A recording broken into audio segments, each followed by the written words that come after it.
Earth received its first contact from the Galactic Council on a rainy Tuesday in October 2087. The massive alien vessel appeared suddenly in orbit, its hull gleaming like polished obsidian against Earth's atmosphere. No warning, no diplomatic channels, just a sudden presence that set off every defense system on the planet. Dr. Alan Clark was enjoying his morning coffee when the call came.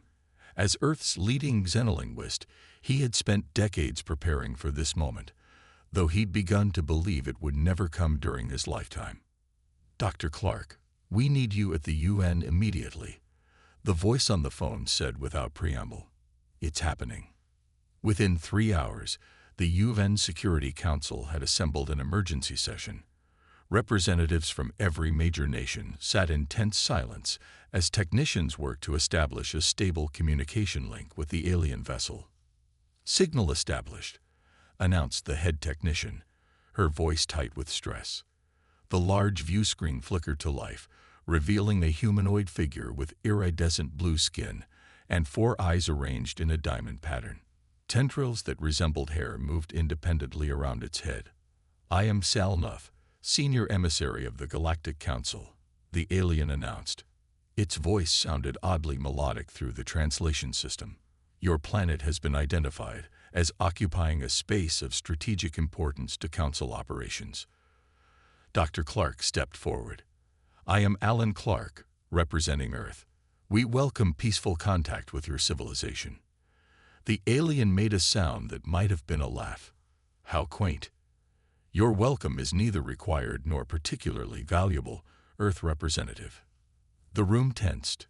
General Patricia Winters, commanding officer of the North American Defense Force, clenched her fists below the table.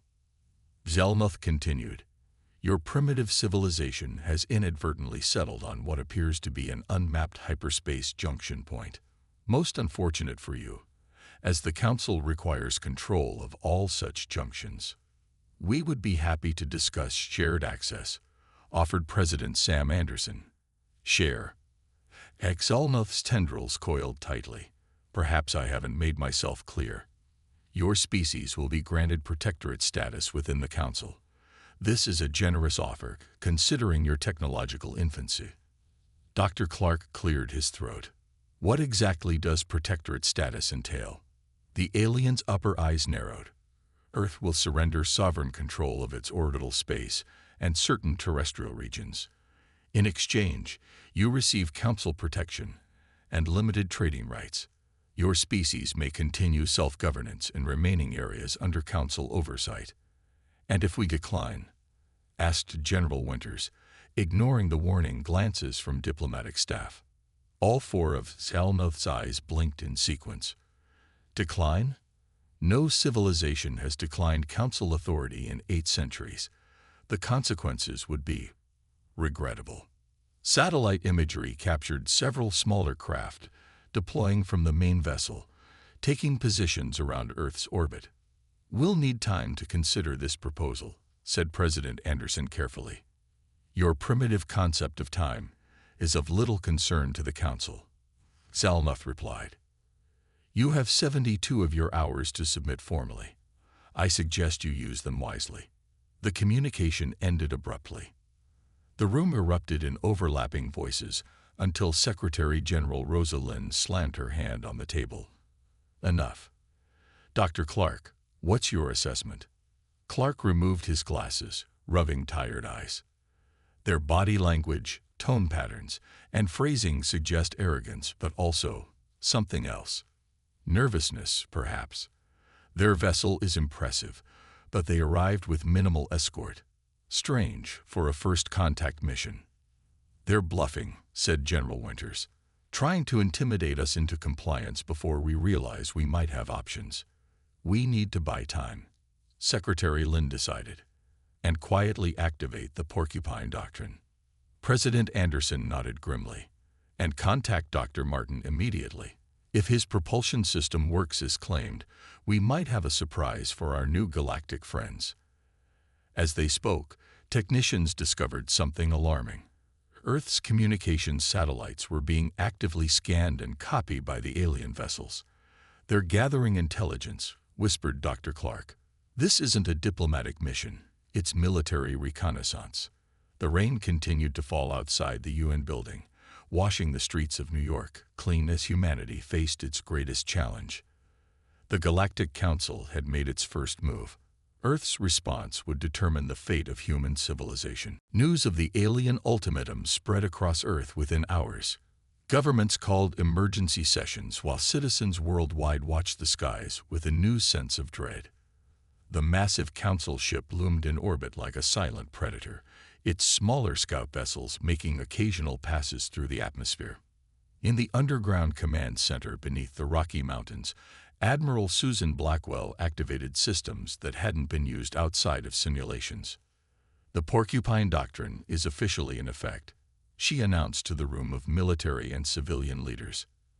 "As of this moment, all nations have transferred defense authority to the United Coalition Command." On screens around the room, confirmation signals appeared as countries from Russia to Brazil acknowledged the protocol. For the first time in human history, Earth stood truly united against an external threat. "We have 68 hours remaining," said Admiral Blackwell. "Let's make them count." While the public face of Earth's government appeared to consider the Council's terms, a very different response was taking shape in secret facilities around the world. Dr. George Martin hadn't set foot in a government lab in 15 years. The retired engineer walked with a slight limp as security escorted him through the massive underground hangar in Nevada. "We kept everything exactly as you left it," said the facility director, "including your notes on the theoretical applications." Martin nodded, his eyes fixed on the massive engines at the far end of the hangar.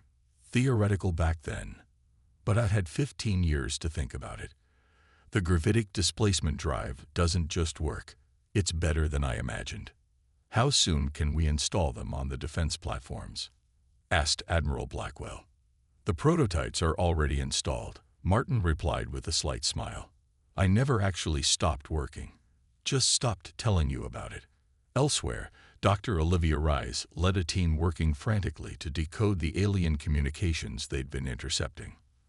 "Their encryption is complex, but has patterns," she explained to the president during a secure video call. "And we've noticed something interesting. There are at least 3 distinct communication protocols being used. I believe this indicates factions within their command structure." "Can we exploit that?" asked President Anderson. "Potentially," Rise nodded. "We've also discovered references to something called the Reformation movement within their communications. This council may not be as unified as they want us to believe. On the lunar dark side, where council sensors couldn't easily monitor, humanity's greatest secret was being prepared. Captain Daniel Ross supervised as crews readied the experimental fleet that had been constructed in secret over the past decade. Amazing what international cooperation can accomplish when we're not busy pointing missiles at each other," he remarked to his executive officer.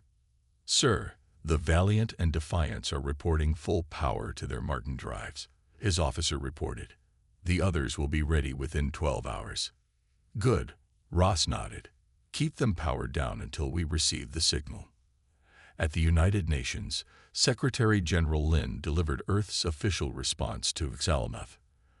The message was carefully crafted, appearing conciliatory while containing deliberate ambiguities that would require clarification, buying precious time. "The people of Earth are honored by the Council's interest in our world," she stated smoothly.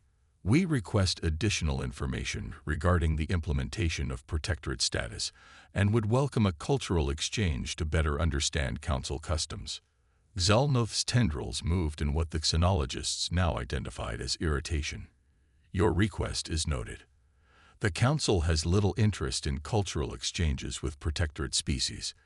Implementation details will be provided after your formal submission." "Of course," Lin replied with a diplomatic smile. "We look forward to further discussions."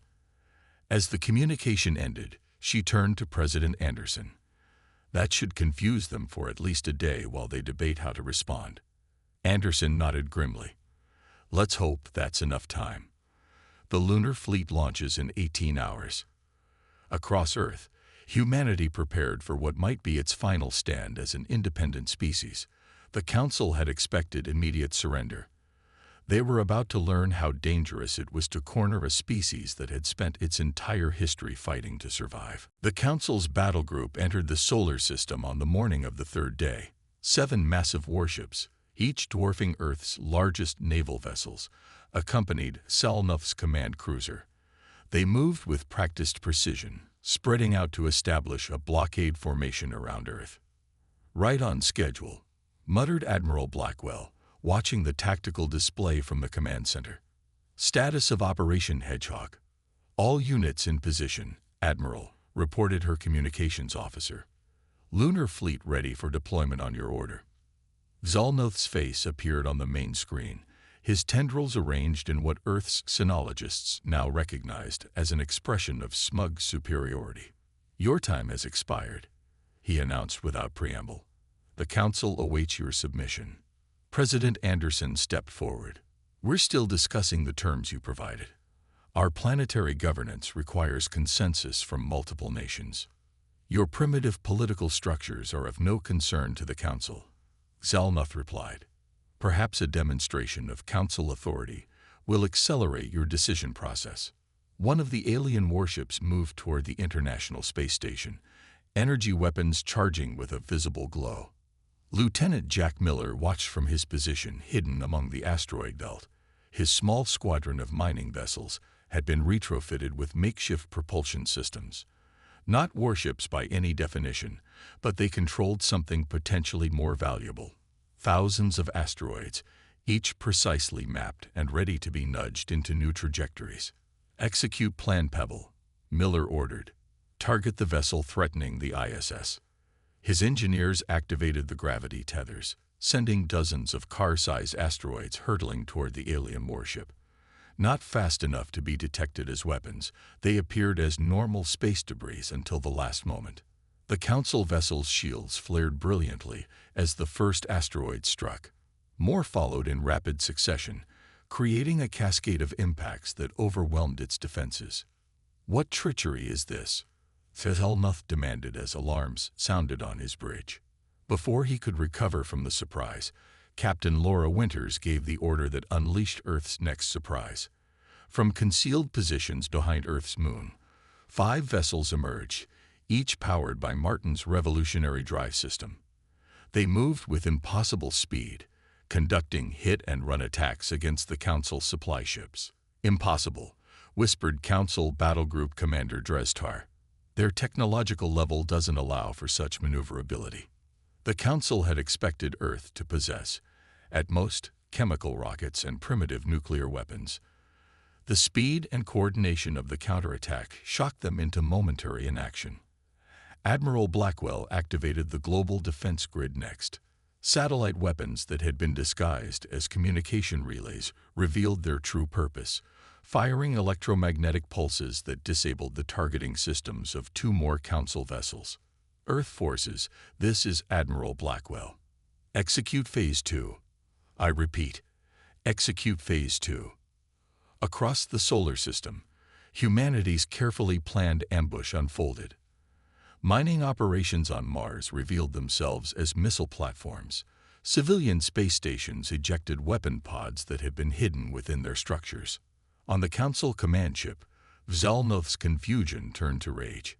How is this possible? Their species profile indicated pre-FTL development. "The profile was compiled 80 cycles ago," admitted his science officer reluctantly.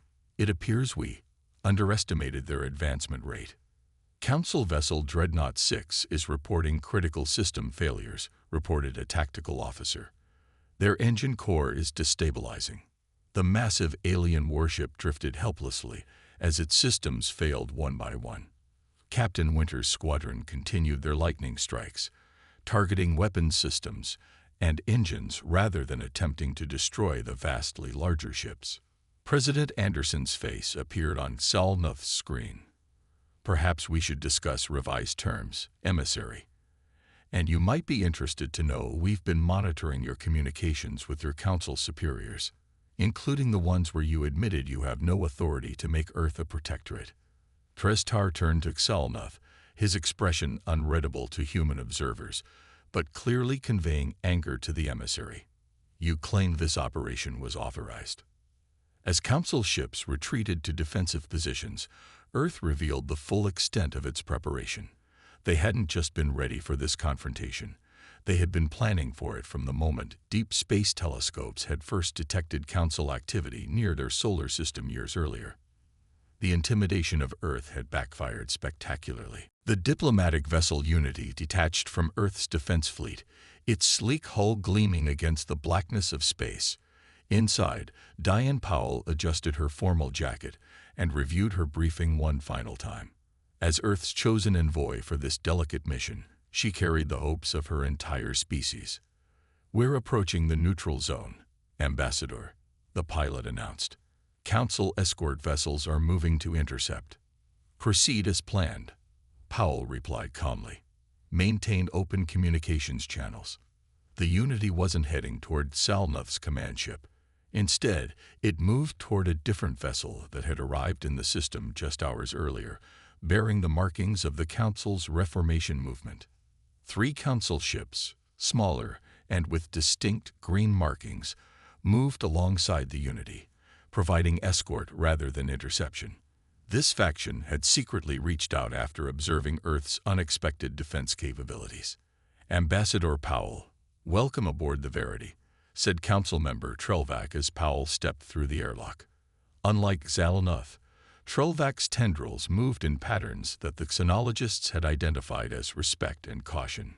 "Your species has surprised many among the Council leadership. Sometimes being underestimated has its advantages," Powell replied with a diplomatic smile. "I believe we have much to discuss."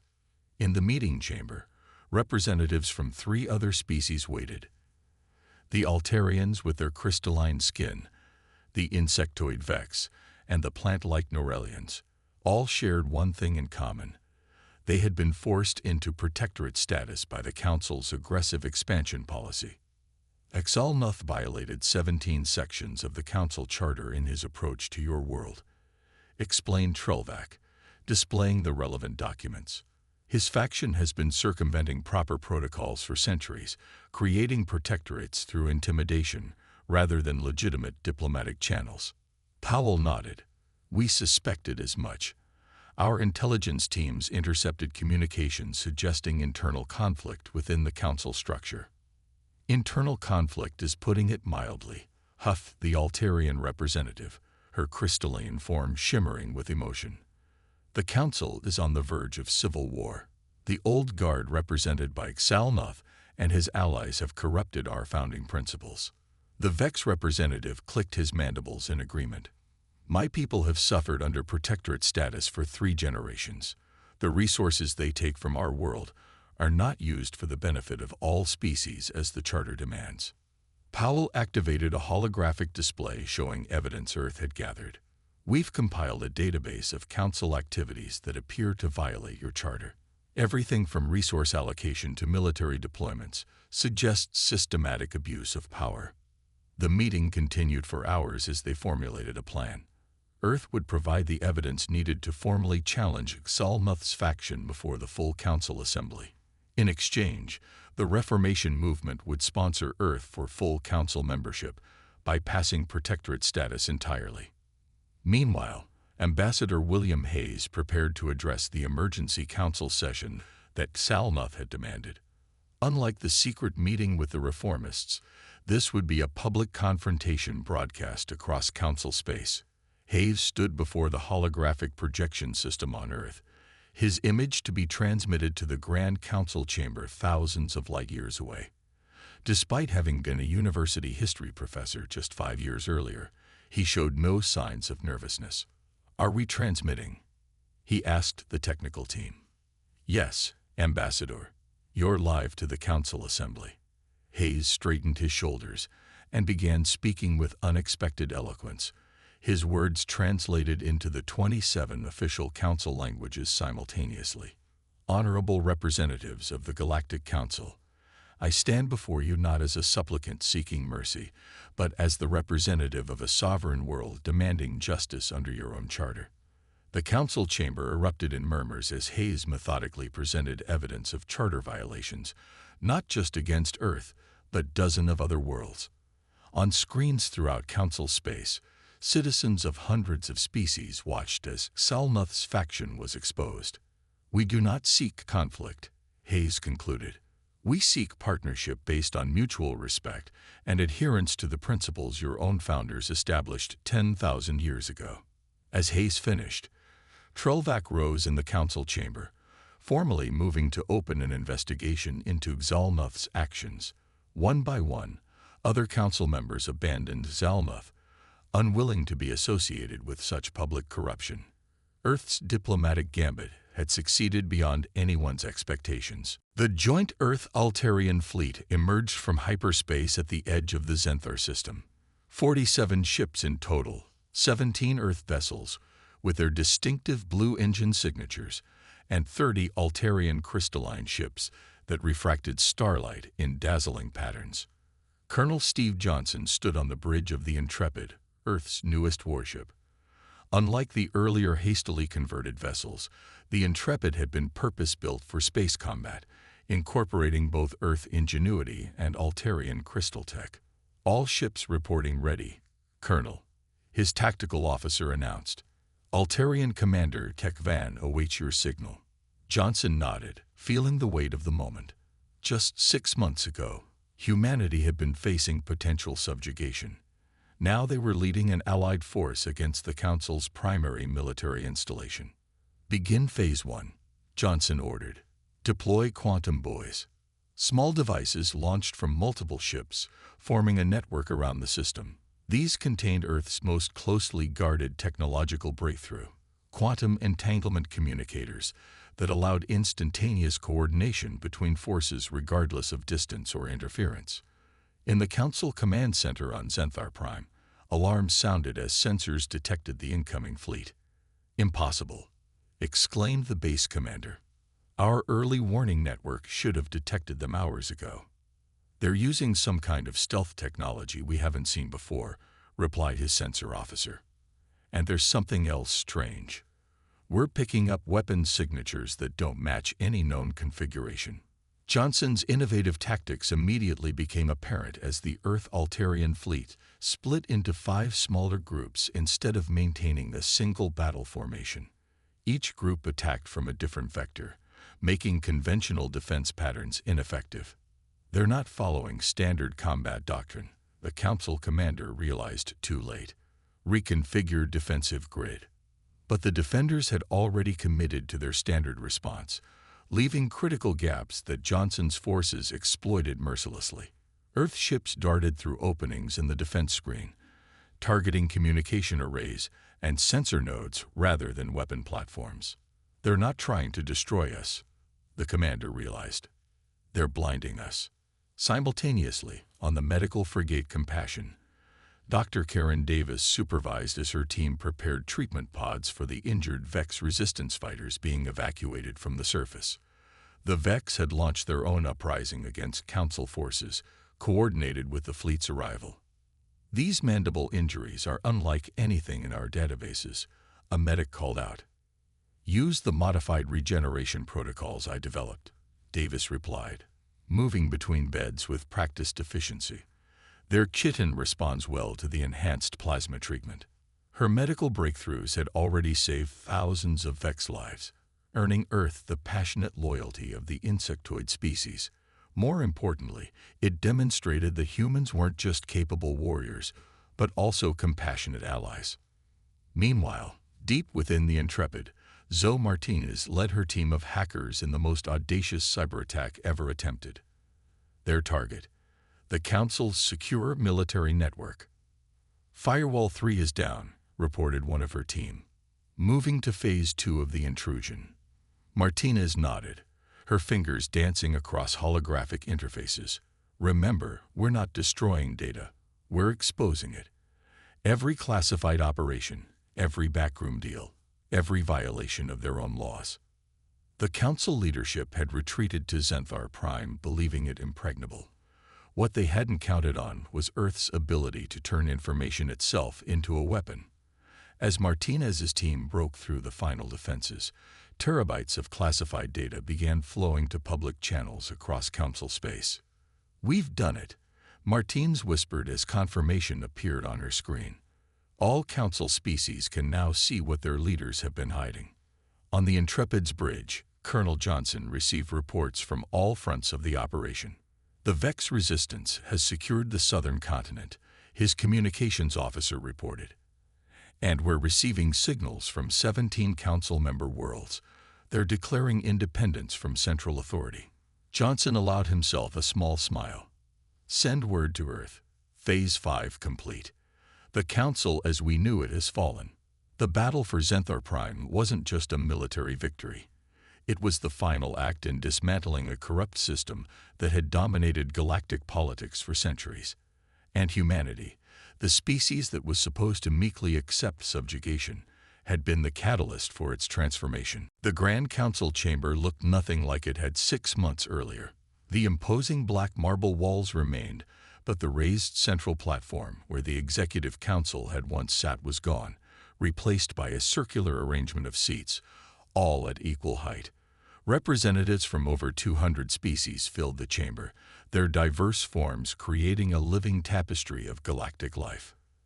At the center of the chamber stood Admiral Susan Blackwell, her Earth Unified Defense uniform crisp and formal as she accepted her appointment to the newly formed Joint Defense Command.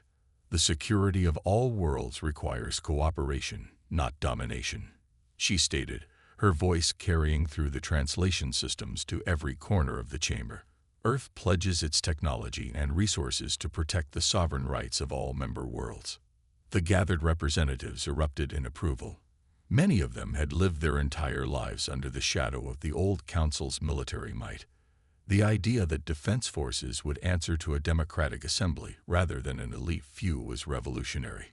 In a smaller chamber nearby, the Constitutional Committee worked on the framework that would govern the new galactic community.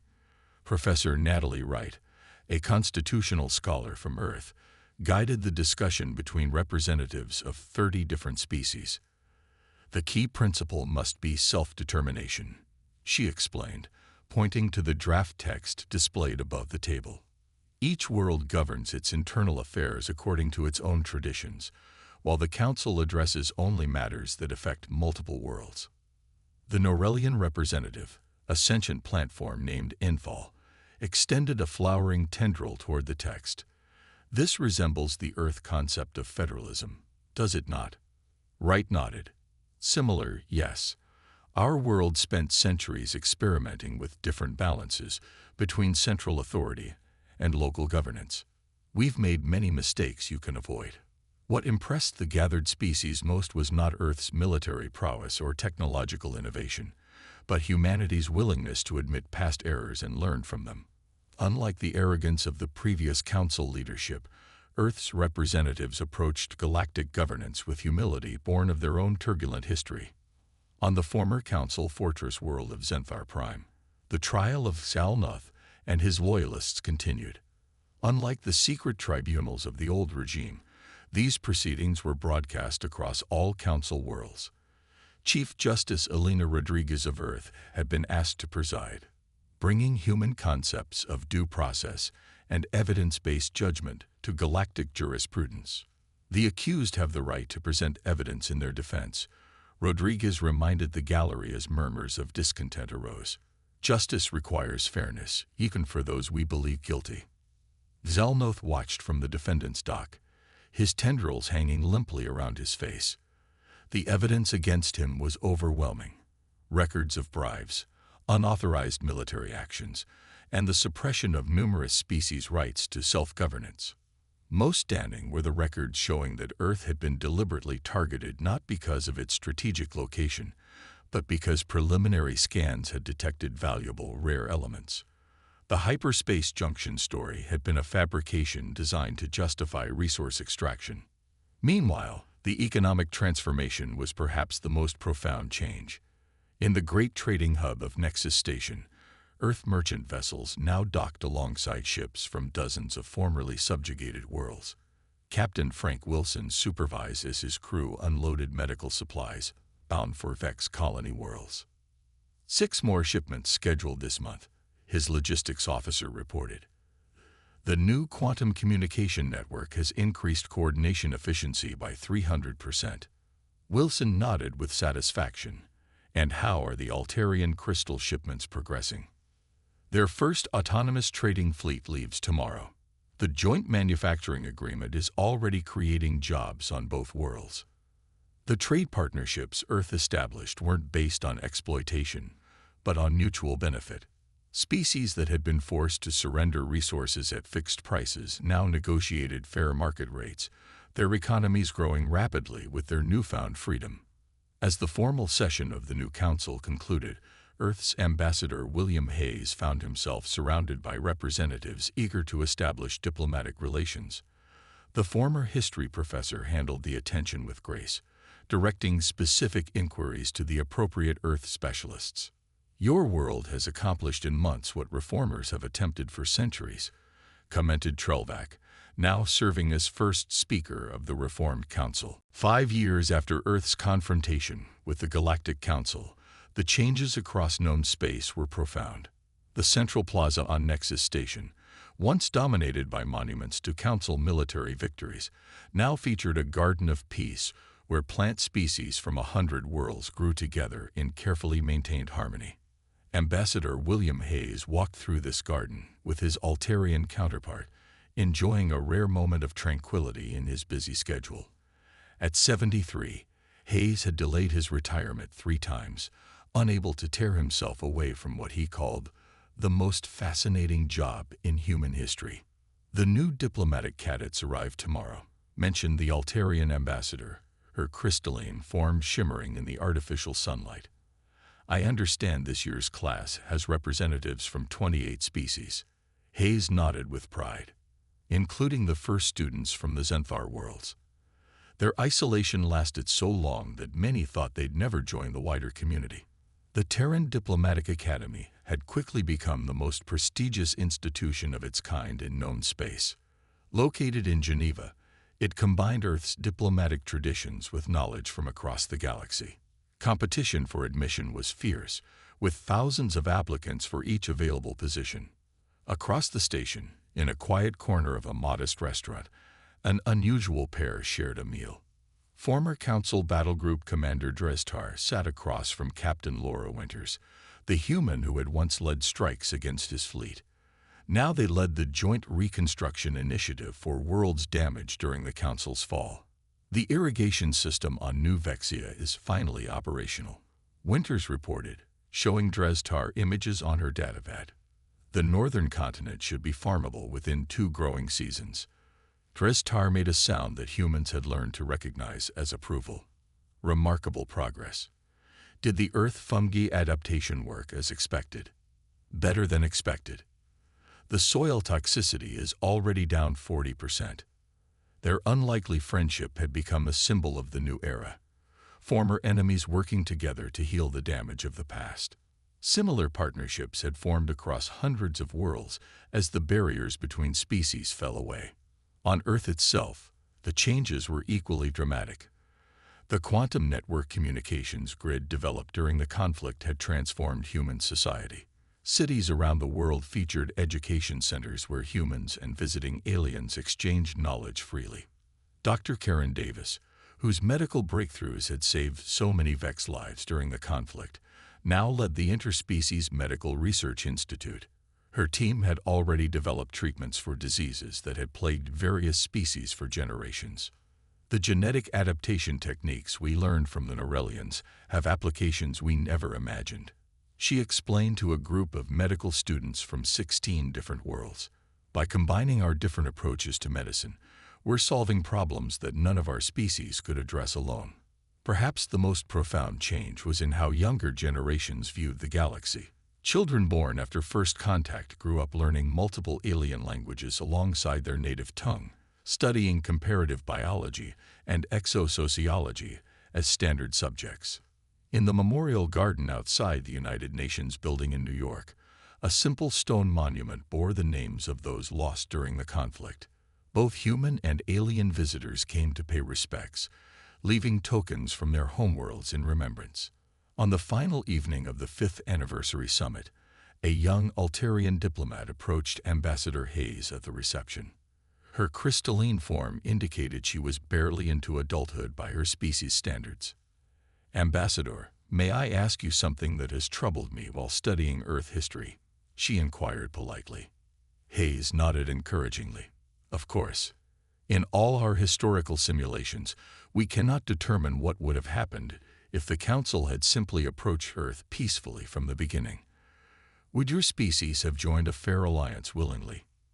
Hayes considered the question carefully, looking out at the gathered representatives of hundreds of worlds, all working together despite their differences.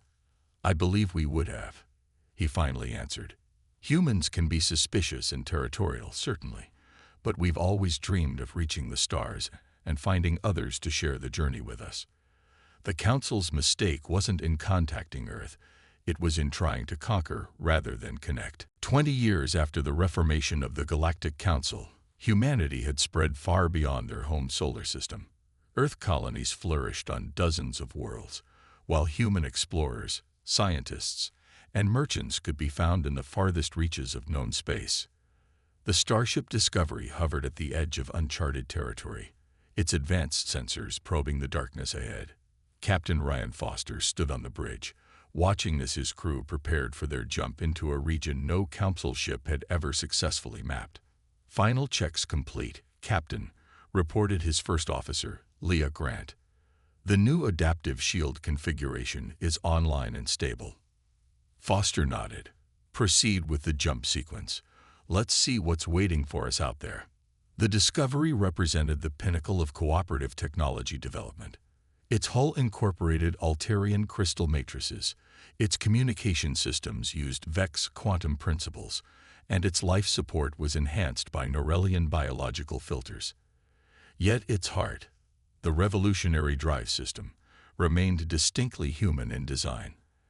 As the ship prepared to jump, Foster reflected on how far things had come. His parents had told him stories of hiding in basement shelters during the Council crisis.